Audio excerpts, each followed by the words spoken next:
Hi friends, நான் இன்றைக்கி உங்களுக்கு செஞ்சு காமிக்கிறது ஸ்டஃப்டு பிரிஞ்சால் கறி. இதுக்கு தேவையான பொருள் பார்த்திங்கன்னா, ஃபஸ்ட்டு பிரிஞ்சால் நம்ம எண்ணெய் கத்திரிக்காய்க்கு செய்வோம் இல்லையா, அந்த மாதிரி 4ஆக நறுக்கி வச்சுக்கணும். அதுக்கு வறுக்கிறதுக்கு தனியா, மிளகாய், கடலைப்பருப்பு, உளுத்தம்பருப்பு, சும்மா பேருக்கு 2 வெந்தயம், மிளகு, சீரகம், கொஞ்சம் கருவேப்பிலை வச்சுட்டோன்னா வச்சு எல்லாத்தையும் நல்லா வறுத்து மிக்சியில் போட்டு கொஞ்சம் கொரப்பாக பொடி பண்ணி வச்சுக்கணும். அதோடு சேர்த்து கொஞ்சம் புளியும் கூட வேணும், பிடிச்சவங்க புளி கொஞ்சம் வச்சுக்கலாம்.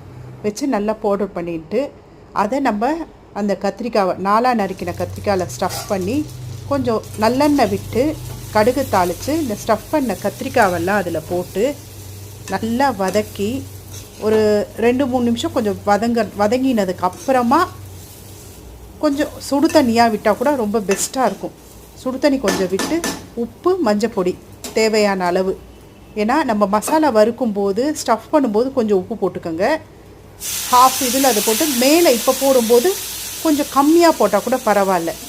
கொஞ்சம் உப்பு, மஞ்சள் பொடி போட்டு வேணுங்கிறவங்க பெருங்காயமும் போட்டு நல்லா வதக்கி ஒரு 5 மினிட்ஸ் லிட்டு போட்டு ஸ்லோ ஃப்ளேமில் மூடிட்டு திருப்பி எடுத்து பார்த்திங்கன்னா உங்களுக்கு சூப்பரான ஸ்டஃப்டு பிரிஞ்சால் கறி ரெடி ஆகிடும்.